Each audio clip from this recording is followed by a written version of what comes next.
हाँ जी, good morning बेटा। अपना पाठ हैगा अंतक विग्यानी डॉक्टर अब्दुल कलाम, जीवनी उन्होंने डॉक्टर अब्दुल कलाम की डॉक्टर पृथ्वी राज थापर द्वारा लिखी गई है। अब्दुल कलाम कौन सी साडे भारत के साबका राष्ट्रपति सी, प्रसिद्ध विग्यानी सी। उन्होंने जीवन के बारे में पढ़ते हैं उन्होंने देश की तरक्की के खातर की योगदान पाया। अब्दुल कलाम का जन्म है जोड़ा 15 अक्तूबर 1931 ਦੇ ਵਿੱਚ ਹੋਇਆ ਸੀ। ਅਬਦੁਲ ਕਲਾਮ ਦਾ ਜਨਮ ਹੈ ਜਿਹੜਾ 15 ਅਕਤੂਬਰ 1931 ਵਿੱਚ ਹੋਇਆ। ਕਿੱਥੇ ਹੋਇਆ? ਰਮੇਸ਼ਵਰਮ ਵਿੱਚ ਧਨੁਸ਼ਕੋਡੀ ਵਿਖੇ। ਠੀਕ ਹੈ, ਕਹਿੰਦੇ ਮੇਰੇ ਮਰਨ ਉਪਰੰਤ ਛੁੱਟੀ ਦਾ ਐਲਾਨ ਨਾ ਕਰਨਾ। ਜੇਕਰ ਤੁਸੀਂ ਮੈਨੂੰ ਸੱਚਮੁੱਚ ਪਿਆਰ ਕਰਦੇ ਹੋ ਤਾਂ ਉਸ ਦਿਨ ਵੱਧ ਤੋਂ ਵੱਧ ਕੰਮ ਕਰਨਾ। ਆਪਣੇ ਕੀ ਹੁੰਦਾ ਜਦੋਂ ਕਿਸੇ ਮੰਤਰੀ ਦੀ, ਰਾਸ਼ਟਰਪਤੀ ਦੀ मौत होंदी है तो उस वेले की किया कि छुट्टी कर दी जाती है। कहते अब्दुल कलाम ने यह चीज़ कही सी भी जिस दिन मेरी मौत हुई उस तो बाद मेरी मौत से की है मरण उपरंत छुट्टी नहीं करनी, वध तो वध काम करना। कहते ये शब्द जोड़े कहे सी भारत के साबका राष्ट्रपति ते विग्यानी स्वर्गीय डॉक्टर APJ अब्दुल कलाम ने कहे सी। डॉक्टर APJ अब्दुल कलाम, ठीक है। डॉक्टर APJ अब्दुल कलाम का पूरा नाम की सी? डॉक्टर अबुल पाकर जैनुलाब्दीन अब्दुल कलाम। जन्म कदों होया सी? 15 अक्तूबर 1931। डॉक्टर कलाम का जन्म कदों होया? 15 अक्तूबर 1931 नूं भारत के तमिलनाडु सूबे के रमेश्वरम विच धनुषकोडी विखे एक मुस्लिम परिवार विच होया। आपके पिता का नाम जैनुलाब्दीन ते मां का नाम आशियामा सी। ये एक सधारण परिवार सी। कलाम घर विच अपने 4 भरावां ते 1 भैन तो छोटे सन।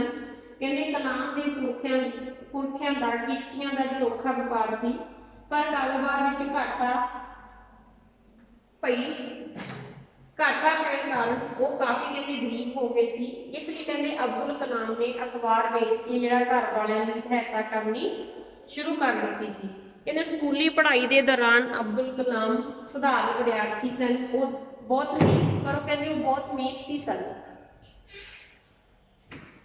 ते कुछ नवा कहते सीखण की इच्छा रखते सन। उन्होंने जी अंक गणित के विषय में बहुत ज़्यादा रुचि सी।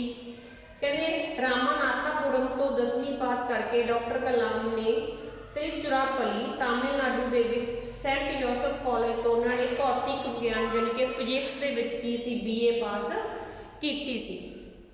कहते विज्ञानी वजों जो डॉक्टर कलाम सी उन्होंने जीवन सीधा संघर्षपूर्ण रहा। सन 1955 के आप कहते पुलाड़ विद्या लई मद्रास इंस्टीट्यूट ऑफ टैक्नोलॉजी में दाखिल हो गए। वो भारतीय हवाई फौज के जंगी जहाज जो पायलट आ बनने वाले अपने सुपने तो खुंज गए सन। 1960 ईस्वी के कहते डॉक्टर कलाम बतौर विज्ञानी रखिया खोज ते विकास संस्था DRDO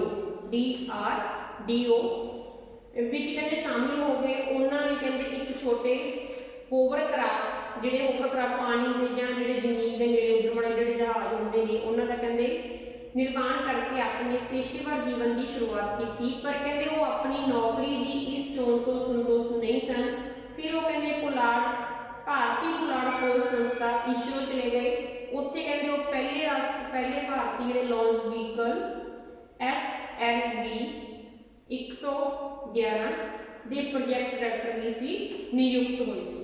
उस तो बाद 1982 के डॉक्टर साहब सी जिहड़े कहते बतौर डायरैक्टर DRDO विच वापस आ गए। इत्थे कहते उन्होंने एक संगठित निर्देशक मिसाइल विकास प्रोग्राम की शुरुआत की सी। 1992 के कहते वो भारतीय रक्षा मंत्री सी जिहड़े उन्होंने की सी सीनियर विज्ञानिक सलाहकार बने सी। फिर कहते उन्होंने अहुदे के समय कहते उन्होंने परमाणु परखण के विकास जी मुहिम की वरतों की सी। मई 1998 की जड़ियाँ पोखरण परखा सी जिन्होंने 5 परमाणु यंत्र जो विस्फोट किया गया सी। कहते उन्होंने डॉक्टर कलाम की जी भूमिका सी वो की सी मुख्य भूमिका निभाई सी उस डॉक्टर अब्दुल कलाम ने।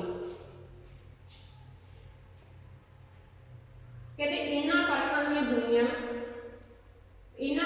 ਕਿ ਦੁਨੀਆ ਦੀਆਂ ਹੋਰਨਾਂ ਤਾਕਤਾਂ ਨੇ ਨੁਕਤਾਚੀਨੀ ਕਰਦੇ ਪਾਬੰਦੀਆਂ ਲਗਾ ਦਿੱਤੀਆਂ ਸੀਗੀਆਂ, ਪਰ ਕਹਿੰਦੇ ਇਸ ਦੇ ਬਾਵਜੂਦ ਵੀ ਕਹਿੰਦੇ ਉਹਨਾਂ ਨੇ ਦੇਸ਼ ਦੀ ਰੱਖਿਆ ਦੇ ਖਾਤਰ ਖੇਤਰ ਵਿੱਚ ਕਹਿੰਦੇ ਕਲਾਮ ਇੱਕ ਰਾਸ਼ਟਰੀ ਹੀਰੋ ਦੇ ਰੂਪ ਵਿੱਚ ਕਹਿੰਦੇ ਸਾਡੇ ਉੱਪਰ ਕੇ ਸਾਹਮਣੇ ਆਇਆ ਸੀ। ਕਹਿੰਦੇ ਵਿਗਿਆਨ ਦੇ ਖੇਤਰ ਵਿੱਚ ਮਾਰੀਆਂ ਮੰਨਾਂ ਕਾਰਨ ਕਹਿੰਦੇ ਕਲਾਮ ਸਾਹਿਬ ਨੂੰ ਖੂਬ ਪ੍ਰਸਿੱਧੀ ਮਿਲੀ। ਸਰਕਾਰੀ ਦਰਬਾਰੇ ਕਹਿੰਦੇ ਉਹਨਾਂ ਦਾ ਮਾਣ ਸਨਮਾਨ ਵਧਿਆ। ਸਨ 2002 ਦੇ ਵਿੱਚ ਰਾਸ਼ਟਰੀ ਸੱਤਾਧਾਰੀ ਲੋਕ ਰਾਜੀ ਗੱਠਜੋੜ NDA ਦੀ ਮਦਦ ਨਾਲ ਕਹਿੰਦੇ ਉਹ ਡਾਕਟਰ APJ ਅਬਦੁਲ ਕਲਾਮ ਸੀ ਜਿਹੜੇ ਭਾਰਤ ਦੇ 11ਵੇਂ ਰਾਸ਼ਟਰਪਤੀ ਬਣ ਗਏ ਸੀ। ਕਹਿੰਦੇ ਇਸ ਅਹੁਦੇ ਉੱਪਰ ਉਹਨਾਂ ਨੇ ਕਹਿੰਦੇ ਚੰਗਾ ਨਾਮ ਨਾ ਖੱਟਿਆ ਸੀ, ਚੰਗਾ ਨਾਮ ਕਮਾਇਆ ਸੀ। ਕਹਿੰਦੇ ਉਹ ਬਹੁਤ ਹੀ ਮਿਲਣਸਾਰ ਸਨ। ਉਹਨਾਂ ਦੇ ਆਪਣੇ ਜਿਹੜੇ ਰਾਸ਼ਟਰਕਾਲ ਦਾ ਜਿਹੜਾ 5 ਸਾਲ ਦੀ ਜਿਹੜੇ ਸਮਾਂ ਸੀ, ਉਹਨਾਂ ਨੇ ਉਸ 5 ਸਾਲ ਦੇ ਸਮੇਂ ਵਿੱਚ ਕਹਿੰਦੇ 5 ਲੱਖ ਨੌਜਵਾਨਾਂ ਨਾਲ ਵਿਅਕਤੀਗਤ ਤੌਰ ਤੇ ਮੀਟਿੰਗਾਂ ਕਰਨ ਦਾ ਟੀਚਾ ਰੱਖਿਆ ਗਿਆ ਸੀ, ਟੀਚਾ ਲਿਖਿਆ ਸੀ। ਕਹਿੰਦੇ ਉਹਨਾਂ ਨੂੰ ਇਸੇ ਕਰਕੇ ਪੀਪਲਜ਼ ਪ੍ਰੈਜ਼ੀਡੈਂਟ ਕਰਾਰ ਦੇ ਦਿੱਤਾ ਗਿਆ ਸੀ, ਪੀਪਲਜ਼ ਪ੍ਰੈਜ਼ੀਡੈਂਟ ਦਾ ਕਰਾਰ ਦਿੱਤਾ ਗਿਆ ਸੀ। ਉਹਨਾਂ ਨੂੰ ਲੋਕਾਂ ਦਾ ਜਿਹੜਾ ਰਾਸ਼ਟਰਪਤੀ ਸੀ ਉਹ ਕਿਹਾ ਗਿਆ ਸੀ। ਕਹਿੰਦੇ ਰਾਸ਼ਟਰਪਤੀ ਜਦੋਂ ਉਹਦੇ ਰਾਸ਼ਟਰਪਤੀ ਦੇ ਅਹੁਦੇ ਤੋਂ ਕਹਿੰਦੇ ਸੇਵਾ ਮੁਕਤ ਹੋਣ ਮਗਰੋਂ ਡਾਕਟਰ ਕਲਾਮ ਨੇ ਕਹਿੰਦੇ ਕਈ ਵਿਦਿਅਕ ਸੰਸਥਾਵਾਂ ਵਿੱਚ ਕਹਿੰਦੇ ਉਹ ਕਿਸੇ ਵੀ ਤੌਰ ਵਿਜ਼ਿਟਿੰਗ ਪ੍ਰੋਫੈਸਰ ਪੜ੍ਹਾਉਣਾ ਸ਼ੁਰੂ ਕਰ ਦਿੱਤਾ ਸੀ। ਕਹਿੰਦੇ ਉਹ ਕੀ ਸੀ ਕਹਿੰਦੇ ਸਮੱਸਿਆ ਦੇ ਸੁਝਾਅ ਦੇਣ ਦੀ ਥਾਂ ਉਹਨਾਂ ਦੇ ਹੱਲ ਦਿੰਦੇ ਸੀ। ਹਮੇਸ਼ਾ ਕਹਿੰਦੇ ਉਹਨਾਂ ਨੂੰ ਦੇਸ਼ ਦਾ ਹਮੇਸ਼ਾ ਹੀ ਵੀ ਫਿਕਰ ਰਹਿੰਦਾ ਹੁੰਦਾ ਸੀ। ਮਈ 2012 ਦੇ ਵਿੱਚ ਉਹਨਾਂ ਨੇ ਕਹਿੰਦੇ ਡਾਕਟਰ ਕਲਾਮ ਨੇ ਭ੍ਰਿਸ਼ਟਾਚਾਰ ਨੂੰ ਖਤਮ ਕਰਨ ਦੇ ਉਦੇਸ਼ ਨਾਲ ਭਾਰਤ ਦੇ ਨੌਜਵਾਨਾਂ ਲਈ ਕਹਿੰਦੇ ਇੱਕ what can I give movement ਦਾ ਇੱਕ ਆਰੰਭ ਕੀਤਾ ਸੀ।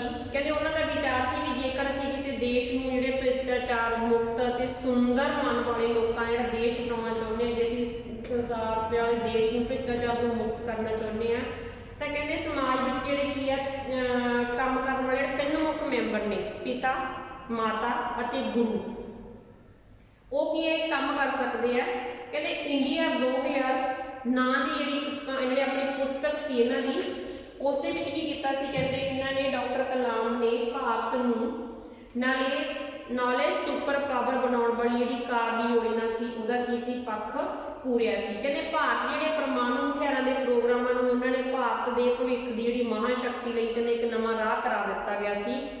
ਉਹਨਾਂ ਨੇ 5 ਖੇਤਰਾਂ ਦੀ ਚੋਣ ਕੀਤੀ ਸੀ। 5 ਖੇਤਰ ਕਿਹੜੇ ਸੀ? ਖੇਤੀਬਾੜੀ ਤੇ ਖੁਰਾਕੀ ਵਸਤਾਂ, ਸਿੱਖਿਆ ਤੇ ਸਿਹਤ, ਠੀਕ ਹੈ, ਸੂਚਨਾ ਤੇ ਸੰਚਾਰ ਟੈਕਨੋਲੋਜੀ, ਦੇਸ਼ ਦੇ ਹਰ ਹਿੱਸੇ ਲਈ ਭਰੋਸੇਯੋਗ ਤੇ ਉੱਚ ਪੱਧਰ ਦੀ ਬਿਜਲੀ ਊਰਜਾ, ਸੜਕੀ ਆਵਾਜਾਈ ਦਾ ਬੁਨਿਆਦੀ ਢਾਂਚਾ। ਵੀ ਜੇ ਮਹੱਤਵਪੂਰਨ ਜਿਹੜੀਆਂ ਟੈਕਨੋਲੋਜੀ ਵਿੱਚ ਕੀ ਹੈ ਜੇ ਸਵੈ ਨਿਰਭਰਤਾ ਹੋਊਗੀ।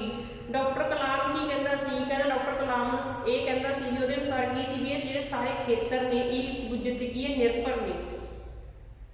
ਕਹਿੰਦੇ ਵੀ ਜਦੋਂ ਜੇਕਰ ਇਹ ਸਾਰੇ ਖੇਤਰ ਜਿਹੜੇ ਇਕੱਠੇ ਅੱਗੇ ਵਧਣਗੇ ਤਾਂ ਕੀ ਹੋਊਗਾ? ਕਹਿੰਦੇ ਦੇਸ਼ ਵਿੱਚ ਜਿਹੜੀ ਖੁਰਾਕ, ਆਰਥਿਕ ਤੇ ਰਾਸ਼ਟਰੀ ਸੁਰੱਖਿਆ ਦੇ ਖੇਤਰ ਵਿੱਚ ਕੀ ਹੋਊ? ਕਹਿੰਦੇ ਉਹ ਵਿਕਾਸ ਕਰੇਗਾ। ਡਾਕਟਰ ਕਲਾਮ ਕਹਿੰਦੇ ਇਹ ਵੀ ਮੰਨਦੇ ਸੀ ਵੀ ਜੇਕਰ ਸੌਫਟਵੇਅਰ ਦੀ ਜਿਹੜੀ ਵੱਡੀ ਪੱਧਰ ਤੇ ਵਰਤੋਂ ਹੋਊਗੀ ਤਾਂ ਕਹਿੰਦੇ ਵੱਧ ਤੋਂ ਵੱਧ ਜਿਹੜੇ ਲੋਕਾਂ ਤੱਕ ਕੀ ਹੈ ਜਿਹੜੀ ਸੂਚਨਾ ਟੈਕਨੋਲੋਜੀ ਦੇ ਲਾਭ ਪਹੁੰਚਣਗੇ। ਕਹਿੰਦੇ ਸਵੈਮਾਨ ਦੀ ਪ੍ਰਾਪਤੀ ਬਾਰੇ ਉਹਨਾਂ ਕੀ ਕਿਹਾ ਸੀ? ਸਵੈਮਾਨ ਦੀ ਪ੍ਰਾਪਤੀ ਬਾਰੇ ਉਹਨਾਂ ਨੇ ਕਿਹਾ ਸੀ ਕਿ ਸਾਨੂੰ ਇਹ ਜਾਣਨਾ ਚਾਹੀਦਾ ਕਿ ਆਤਮ ਸਨਮਾਨ ਆਤਮ ਨਿਰਭਰਤਾ ਨਾਲ ਹੀ ਆਉਂਦਾ ਹੈ। ਜਿਹੜਾ ਆਤਮ ਸਨਮਾਨ ਆਉਂਦਾ ਉਹ ਜੇਕਰ ਅਸੀਂ ਆਤਮ ਨਿਰਭਰ ਹੋਵਾਂਗੇ ਤਾਂ ਹੀ ਕੀ ਆ ਅਸੀਂ ਸਾਡਾ ਆਤਮ ਸਨਮਾਨ ਹੋਊਗਾ।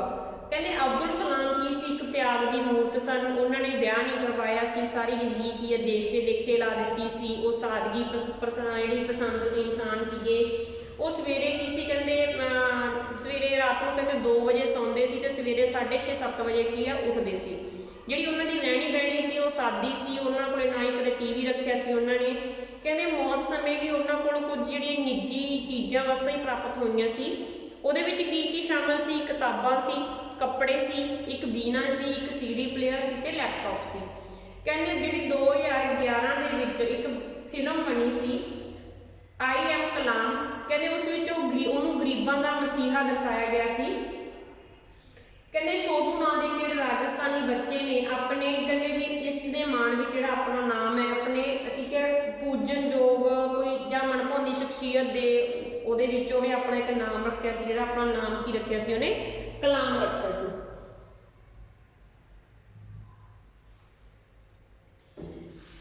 ਅੱਗੇ ਜਿਹੜੇ ਅਬਦੁਲ ਕਲਾਮ ਸੀ ਉਹ ਧਰਮ ਨਿਰਪੱਖਤਾ ਵੀ ਸੀ ਜਿਹੜੀ ਉਹਨਾਂ ਦੀ ਸਾਰੀ ਉਮਰ ਦੇ ਡਾਕਟਰ ਕਲਾਮ ਲਈ ਇੱਕ ਮਹੱਤਵਪੂਰਨ ਜਿਹੜੀ ਮੁੱਦਾ ਬਣੀ ਰਹੀ ਸੀਗੀ। ਧਰਮ ਨਿਰਪੱਖਤਾ। ਕਹਿੰਦੇ ਉਹਨਾਂ ਦੀ ਇਹ ਭਾਵਨਾ ਹੁੰਦੀ ਸੀ ਵੀ ਉਹਨਾਂ ਵੱਲੋਂ ਜਿਹੜੇ ਉਹਨਾਂ ਦੇ ਪ੍ਰਮੁੱਖ ਸਵਾਮੀ ਸੀ, ਕਹਿੰਦੇ ਸਵਾਮੀ ਜੀ ਨਾਲ ਅਧਿਆਤਮਕ ਅਨੁਭਵ ਬਾਰੇ ਲਿਖੀ ਇੱਕ ਕਿਤਾਬ ਵਿੱਚੋਂ ਪ੍ਰਗਟ ਹੁੰਦੀ ਜਿਹੜੀ ਭਾਵਨਾ ਉਹਨਾਂ ਦੀ ਧਰਮ ਨਿਰਪੱਖਤਾ ਵਾਲੀ ਦੀ ਭਾਵਨਾ।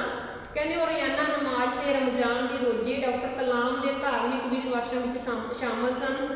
ਕਹਿੰਦੇ ਉਹਨਾਂ ਦੇ ਪਿਤਾ ਨੇ ਆਪਣੇ ਬੱਚਿਆਂ ਵਿੱਚ ਧਾਰਮਿਕ ਸੰਸਕਾਰ ਸੀ ਜਿਹੜੇ ਉਹ ਕੁੱਟ-ਕੁੱਟ ਕੇ ਭਰੇ ਹੋਏ ਸੀ।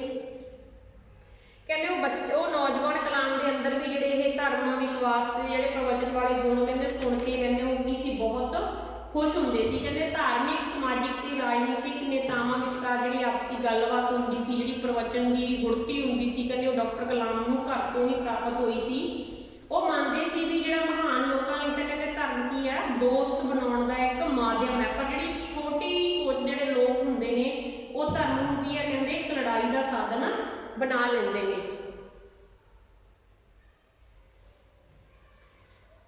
ਕਹਿੰਦੇ ਉਹਨਾਂ ਨੇ ਇਹ ਗੱਲ ਬੜੇ ਜ਼ੋਰ ਦੇ ਕੇ ਕਹੀ ਹੈ ਕਿ ਕਿਸੇ ਵੀ ਧਰਮ ਨੂੰ ਕਹਿੰਦੇ ਆਪਣੇ ਧਰਮ ਨੂੰ ਬਰਕਰਾਰ ਰੱਖਣ ਜਾਂ ਇਹਨਾਂ ਨੂੰ ਅੱਗੇ ਵਧਾਉਣ ਲਈ ਦੂਜਿਆਂ ਨੂੰ ਮਾਰ ਦੇਣਾ ਵੀ ਕਹਿੰਦੇ ਸਹੀ ਨਹੀਂ ਦੱਸਿਆ ਜਾਂਦਾ, ਤਾਂ ਸਹੀ ਨਹੀਂ ਹੁੰਦਾ। ਕਹਿੰਦੇ ਇਸਲਾਮ ਅਤੇ ਕੁਰਾਨ ਸ਼ਰੀਫ ਦੇ ਵਿੱਚ ਕਹਿੰਦੇ ਵਿਸ਼ਵਾਸ ਦੇ ਨਾਲ ਨਾਲ ਉਹ ਕਹਿੰਦੇ ਹਿੰਦੂ ਰਵਾਇਤਾਂ ਤੋਂ ਵੀ ਜਾਣੂ ਸਨ। ਡਾਕਟਰ ਕਲਾਮ ਨੇ ਸੰਸਕ੍ਰਿਤ ਭਾਸ਼ਾ ਸਿੱਖ ਕੇ ਜਿਹੜੀ ਸੀ ਭਗਵਤ ਗੀਤਾ ਨੂੰ ਪੜ੍ਹਿਆ ਸੀ। ਡਾਕਟਰ ਕਲਾਮ ਸ਼ਾਕਾਹਾਰੀ ਸਨ। ਕਹਿੰਦੇ ਸਵਾਮੀ ਨਾਰਾਇਣ ਸੰਪਰਦਾ ਦੇ ਗੁਰੂ ਪ੍ਰਮੁੱਖ ਸਵਾਮੀ ਨੂੰ ਉਹਨਾਂ ਨੇ ਆਪਣਾ ਜਿਹੜਾ ਆਖਰੀ ਗੁਰੂ ਜਿਹੜਾ ਧਾਰਮਿਕ ਗੁਰੂ ਮੰਨਿਆ ਹੋਇਆ ਸੀ। ਕਹਿੰਦੇ ਰਾਸ਼ਟਰਪਤੀ ਬਣਨ ਤੋਂ ਬਾਅਦ ਡਾਕਟਰ ਕਲਾਮ ਨੇ ਪਾਰਲੀਮੈਂਟ ਵਿੱਚ ਜਿਹੜੇ ਮੁੱਢਲੇ ਭਾਸ਼ਣ ਦਿੱਤੇ ਸੀ ਤਾਂ ਡਾਕਟਰ ਕਲਾਮ ਨੇ ਕਿਹਾ ਸੀ ਕਿ ਉਹ ਵਧੇਰੇ ਇਕਮੁੱਠ ਭਾਰਤ ਲਈ ਕੀ ਹੈ ਯਤਨ ਕਰਦੇ ਰਹਿਣਗੇ, ਭਾਰਤ ਕੀ ਹੈ ਇਕਮੁੱਠ ਹੋ ਕੇ ਰਹੇ। ਕਹਿੰਦੇ ਵਿਕਾਸ ਬਾਰੇ ਤਾਂ ਡਾਕਟਰ ਕਲਾਮ ਦੀ ਜਿਹੜੀ ਸੋਚ ਹੈ ਉਹ ਬਹੁਤ ਕੀ ਹੈ ਸੋਚ ਬੜੀ ਸਪਸ਼ਟ ਸੀ ਵੀ ਉਹ ਦਹਿਸ਼ਤਵਾਦ, ਅੰਦਰੂਨੀ ਝਗੜੇ ਤੇ ਬੇਰੁਜ਼ਗਾਰੀ ਡਾਕਟਰਵਾਦ ਜਿਹੜੇ ਡਾਕਟਰ ਕਲਾਮ ਸੀ ਉਹਨੂੰ ਵੰਗਾਰ ਮੰਨਦੇ ਸੀ, ਉਹਨੂੰ ਚੁਣੌਤੀ ਮੰਨਦੇ ਸੀ। ਕਹਿੰਦੇ ਉਹ ਗਰੀਬਾਂ ਨੂੰ ਸਿਹਤਮੰਦ ਬਣਾਉਣ ਤੇ ਉਹਨਾਂ ਨੂੰ ਪੜ੍ਹਾਉਣ ਦੇ ਪੱਖ ਵਿੱਚ ਸਨ। ਉਹ ਮੰਨਦੇ ਸੀ ਵੀ ਰੋਗ ਮੁਕਤੀ, ਉਤਪਾਦਨ ਤੇ ਸੁਰੱਖਿਆ ਜਿਹੜੀ ਉਹ ਦੇਸ਼ ਦੀ ਤਰੱਕੀ, ਜੇ ਲੋਕ ਕੀ ਉਹ ਰੋਗ ਮੁਕਤ ਹੋਣਗੇ, ਉਤਪਾਦਨ ਹੋਊਗਾ, ਦੇਸ਼ ਦੀ ਸੁਰੱਖਿਆ ਹੋਊਗੀ, ਤਾਂ ਹੀ ਇਹ ਕੀ ਹੈ ਕਹਿੰਦੇ ਦੇਸ਼ ਦੀ ਤਰੱਕੀ ਵਿੱਚ ਇਹ ਸਹਾਇਕ ਸਿੱਧ ਹੋਣਗੇ। ਉਹ ਕੀ ਕਹਿੰਦੇ ਸੀ, ਕਹਿੰਦੇ ਵੀ ਜਿਹੜੀ ਉਸਾਰੂ ਅਰਥ ਵਿਵਸਥਾ ਤੇ ਜਿਹੜੀ ਪ੍ਰਬੰਧਕੀ ਸਮਰੱਥਾ ਨਾਲ ਕਹਿੰਦੇ ਦੁਨੀਆ ਵਿੱਚ ਆਪਣੀ ਕੀ ਹੈ ਇੱਜ਼ਤ ਬਣਾਈ ਜਾ ਸਕਦੀ ਹੈ। ਕਹਿੰਦੇ ਲੋਕ ਰਾਜੀ ਢਾਂਚੇ ਵਿੱਚ ਸੰਵਿਧਾਨ ਦੀ ਪਾਲਣਾ ਬਹੁਤ ਜ਼ਰੂਰੀ ਹੈ, ਵੀ ਔਰਤਾਂ ਸਮੇਤ ਕਹਿੰਦੇ ਸਾਰਿਆਂ ਨੂੰ ਆਪਣੇ ਅਧਿਕਾਰਾਂ ਦੀ ਜਾਣਕਾਰੀ ਹੋਣੀ ਚਾਹੀਦੀ ਹੈ। ਕਹਿੰਦੇ ਡਾਕਟਰ ਕਲਾਮ ਨੇ ਸਰਬ ਧਰਮ ਵਾਲੀ ਜਿਹੜੀ ਸੋਚ ਹੈ ਉਹ ਦੇਸ਼ ਦੀ ਤਾਕਤ ਮੰਨਿਆ ਹੈ। ਉਹਨਾਂ ਨੇ ਕਹਿੰਦੇ ਸਖਤ ਮਿਹਨਤ ਕਰਨ ਵਾਲੇ ਕਰਕੇ ਕਹਿੰਦੇ ਨੇਕ ਵਿਚਾਰਾਂ ਦਾ ਨਿਰਮਾਣ ਕੀਤਾ। ਵੀ ਉਹ ਕਹਿੰਦੇ ਨੇ ਕੀ ਕਹਿੰਦੇ, ਉਹ ਕਹਿੰਦੇ ਵੀ ਜਿਹੜੇ ਸੁਪਨੇ ਉਹ ਹੁੰਦੇ ਨੇ ਕਹਿੰਦੇ ਜੋ ਕੀ ਹੈ ਤੁਸੀਂ ਸੁਪਨੇ ਉਹ ਨਹੀਂ ਹੁੰਦੇ ਜੋ ਤੁਸੀਂ ਨੀਂਦ ਵਿੱਚ ਵੇਖਦੇ ਹੋ, ਬਲਕਿ ਸੁਪਨੇ ਉਹ ਹੁੰਦੇ ਆ ਜੋ ਤੁਹਾਨੂੰ ਕੀ ਹੈ ਕਹਿੰਦੇ ਸੌਣ ਨਹੀਂ ਦਿੰਦੇ। ਠੀਕ ਹੈ, ਅੱਗੇ ਜਿਹੜੀ ਕਹਿੰਦੇ 27 ਜੁਲਾਈ 2015 ਨੂੰ ਜਿਹੜੇ ਡਾਕਟਰ ਕਲਾਮ ਸੀ ਜਿਹੜੇ 83 ਵਰ੍ਹਿਆਂ ਦੀ ਉਮਰ ਵਿੱਚ ਉਹ ਦੁਨੀਆ ਨੂੰ ਅਲਵਿਦਾ ਆਖਦੇ ਸੀ।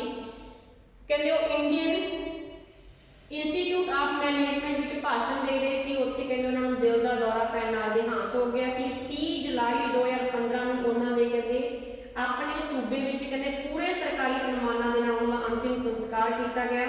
ਤਾਮਿਲਨਾਡੂ ਸਰਕਾਰ ਨੇ ਵਿਗਿਆਨੀਆਂ ਤੇ ਮਾਨਵੀ ਵਿਸ਼ਿਆਂ ਨੂੰ ਉਤਸ਼ਾਹਿਤ ਕਰਨ ਵਾਲੇ ਲੋਕਾਂ ਲਈ ਕਹਿੰਦੇ doctor APJ Abdul Kalam award ਦਾ ਨਾਂ ਦਾ ਇੱਕ ਇਨਾਮ ਵੀ ਸ਼ੁਰੂ ਕਰ ਦਿੱਤਾ ਗਿਆ ਸੀ। ਜਿਹੜੇ ਸਰਕਾਰ ਨੇ ਵਿਗਿਆਨੀ ਤੇ ਮਾਨਵੀ ਵਿਸ਼ੇ ਜਿਹੜੇ ਉਹ ਸੀ ਉਹਨਾਂ ਦੇ ਅਵਾਰਡ ਦਾ ਨਾਮ ਕੀ ਰੱਖਿਆ ਗਿਆ, doctor APJ Abdul Kalam award ਇੱਕ ਇਨਾਮ ਸ਼ੁਰੂ ਕੀਤਾ। ਉਹਨਾਂ ਦੇ ਜਨਮ ਦਿਨ ਤੇ 15 ਅਕਤੂਬਰ ਨੂੰ ਕਹਿੰਦੇ ਨੌਜਵਾਨ ਪੁਨਰਜਾਗਰਣ ਦਿਵਸ ਵਜੋਂ ਐਲਾਨਿਆ ਗਿਆ। ਡਾਕਟਰ ਕਲਾਮ ਨੂੰ ਕਹਿੰਦੇ 40 ਯੂਨੀਵਰਸਿਟੀਆਂ ਨੇ ਡਾਕਟਰੇਟ ਦੀ ਆਨਰੇਰੀ ਡਿਗਰੀ ਨਾਲ ਨਿਵਾਜਿਆ। ਸਰਕਾਰੀ ਰੱਖਿਆ ਤਕਨਾਲੋਜੀ ਦੇ ਨਵੀਨੀਕਰਨ ਲਈ ਉਹਨਾਂ ਨੂੰ ਭਾਰਤ ਦੇ ਸਰਵਉੱਚ ਸਿਵਲ ਇਨਾਮਾਂ ਪਦਮ ਭੂਸ਼ਣ 1981 ਵਿੱਚ ਮਿਲਿਆ ਸੀ, ਪਦਮ ਵਿਭੂਸ਼ਣ 1990 ਤੇ ਭਾਰਤ ਰਤਨ 1997 ਨਾਲ ਕੀ ਕੀਤਾ ਗਿਆ, ਸਨਮਾਨਿਤ ਕੀਤਾ ਗਿਆ। ਉਹਨਾਂ ਦੀ ਸਵੈ ਜੀਵਨੀ ਦਾ ਨਾਮ ਸੀ ਵਿੰਗਸ ਆਫ ਫਾਇਰ। ਉਹ ਕਹਿੰਦੇ ਉਹਨਾਂ ਦੀ ਸਵੈ ਜੀਵਨੀ ਤੇ ਉਹਦੇ ਨਾਲ ਕਈ ਹੋਰ ਪੁਸਤਕਾਂ ਦੀ ਉਹਨਾਂ ਨੇ ਰਚਨਾ ਕੀਤੀ ਸੀ। ਜਿਹੜੇ ਕਿਹਾ ਜਾਂਦਾ ਕਿ ਜਿਹੜੀ ਦੱਖਣੀ ਕੋਰੀਆ ਦੇ ਵਿੱਚ ਕਹਿੰਦੇ ਉਹਨਾਂ ਨੇ ਲਿਖੀਆਂ ਹੋਈਆਂ ਕਿਤਾਬਾਂ ਦੇ ਅਨੁਵਾਦ ਜਿਹੜੀ ਪੜ੍ਹਨ ਦੀ ਜਿਹੜੀ ਵੱਡੀ ਕੀ ਸੀ ਮੰਗ ਰਹੀ ਹੈ। ਕਲਾਮ ਦੇ ਨਾਮ ਉੱਪਰ ਕਹਿੰਦੇ ਦੇਸ਼ ਵਿੱਚ ਕਈ ਸੰਸਥਾਵਾਂ ਸਥਾਪਿਤ ਕੀਤੀਆਂ ਗਈਆਂ ਨੇ। ਨਿਰਸਰ ਦੇ ਕਹਿੰਦੇ ਹਰ ਦੇਸ਼ ਵਾਸੀ ਦੇ ਲਈ ਕਹਿੰਦੇ ਜਿਹੜੇ ਅਬਦੁਲ ਕਲਾਮ ਜੀ ਸੀਗੇ ਉਹ ਕੀ ਸੀ ਇੱਕ ਪ੍ਰੇਰਨਾ ਸਰੋਤ ਰਹੇ ਨੇ ਹਰ ਇੱਕ ਦੇਸ਼ ਵਾਸੀ ਦੇ ਲਈ। ਓਕੇ ਬੇਟਾ, ਮੈਨੂੰ ਉਮੀਦ ਹੈ ਤੁਹਾਨੂੰ ਇਹ ਜਿਹੜੀ ਜੀਵਨੀ ਹੈ ਉਹ ਸਮਝ ਆਈ ਹੋਊਗੀ। Thank you.